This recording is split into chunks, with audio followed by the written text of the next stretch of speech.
ஒரு ஈஸியான வாசப்படி கோலம் எப்படி செய்யலான்னு பார்க்கலாம். இதை எடுத்துக்கோங்க, க்ளோஸ் பண்ணிக்கலாம். உள்ள கோலமாவை போட்டிருக்கேன். இந்த மாதிரி டேப் பண்ணாலே போதும். நான் கோலமாவில் வெள்ளை கலர் மட்டும் யூஸ் பண்ணியிருக்கேன். நீங்கள் கலர் மிக்ஸ் பண்ணி கூட வச்சுக்கலாம். இந்த மாதிரியான கோலம் ஸ்டென்சில்ஸ்லாம் கோவிலுக்கிட்டே கிடைக்கும். அது வடப்பழனி கோவிலுக்கிட்டே வாங்கினாங்க. பீஸ் 20 ரூபாய் சார்ஜ் பண்ணாங்க. நெக்ஸ்ட்டு மயில் ஸ்டென்சில் பார்க்கலாம். கோலமாவை போட்டுக்கோங்க, ஈவனாக ஸ்ப்ரெட் பண்ணிக்கோங்க. இப்போ எடுத்துடலாம். இந்த மாதிரி பண்ணிகிட்டே வாங்க. நீங்கள் ஒரே கலரும் யூஸ் பண்ணலாம், இல்லை விதவிதமான கலரும் யூஸ் பண்ணலாம். ஒரு அழகான மயில் சூப்பராக ரெடி ஆகிடுச்சு. நெக்ஸ்ட்டு வரலட்சுமிக்கான கோலம் போடுறோம். இது கோலமாவை எடுத்துக்கோங்க.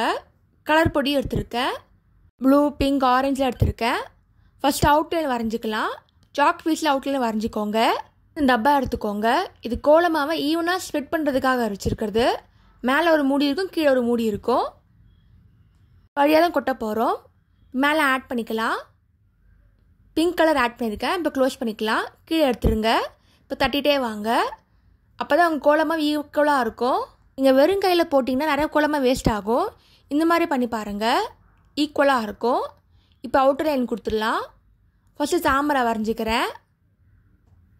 ஃபுல்லாக போட்டுருங்க.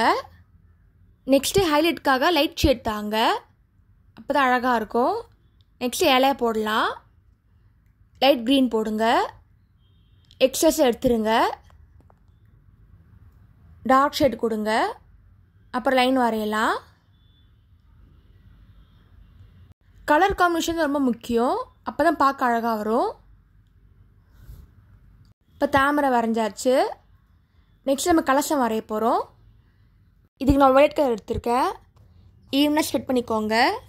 லைட் ஷேட் எடுத்துக்கலாம், அப்போ தான் எஃபெக்ட் நல்லாயிருக்கும். நெக்ஸ்ட்டு காசை வரைய போகிறோம். அதுக்கு லைட் எல்லோ எடுத்துக்கோங்க. ரவுண்ட் ரவுண்டாக போட்டுக்கோங்க. அதுக்கப்புறம் அவுட்லைனுக்கு டார்க் ஷேடு போடுங்க, அப்போ தான் காயின் ஷேப் தரும். மேலேருந்து கீழே வர மாதிரி பார்த்துக்கோங்க. நெக்ஸ்ட்டு ஸ்வஸ்திக் போட்டுக்கலாம். இப்போ யானை வரைய போகிறோம். ஃபுல்லாக ஒயிட் போட்டுக்கோங்க. இப்போ டார்க் கலர் வைக்க போகிறோம். அது கிரே கலர் எடுத்துக்கலாம். அவுட்லைன் மாதிரி போட்டுக்கோங்க. யானோட முகத்துக்கும் காதுக்கும் பண்ணுங்க. அவுட்லைன் வரைஞ்சா ஈஸியாக இருக்கும் கோலம் போடுறதுக்கு. வரலட்சுமி விரதம், அதனால் வெள்ளை யானை வரைகிறேன். இப்போ காதை வரைஞ்சாச்சு. இப்போ கண் வரையலாம். இப்போ அலங்காரம் பண்ணலாம். அது கோல்டு எடுத்துருக்கேன். எல்லோ கலர் ஆட் பண்ணிக்கோங்க. லைட் அண்ட் டார்க் ஷேடாக போடுங்க. இந்த மாதிரி ஃபுல்லாக போட்டு வாங்க. கீழேயும் போடுங்க. இப்போ டார்க் ஷேட் தாங்க. உங்கள் டிசைனுக்கு ஏற்ற மாதிரி போட்டுக்கோங்க. உங்கள் இமேஜினேஷன் தான் எல்லாமே. இப்போ ஃபுல்லாக போட்டாச்சு.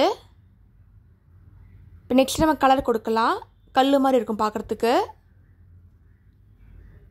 நான் ப்ளூ கொடுத்துருக்கேன். க்ரீனை ஆட் பண்ணுறேன். பிங்க்கும் ஆட் பண்ணுறேன். நெக்ஸ்ட்டு மயில் வரையலாம். மயில் தோகைக்கு dark green, light green, orange, yellow, blue, light blue. இவ்வளோதாங்க. ஒரு சூப்பரான வரலட்சுமி கோலம் ரெடி ஆயிடுச்சு. நீங்களும் பண்ணி பாருங்கள். தேங்க்ஸ் ஃபார் வாட்சிங். லைக் பண்ணுங்கள், ஷேர் பண்ணுங்கள், சப்ஸ்கிரைப் பண்ணுங்கள்.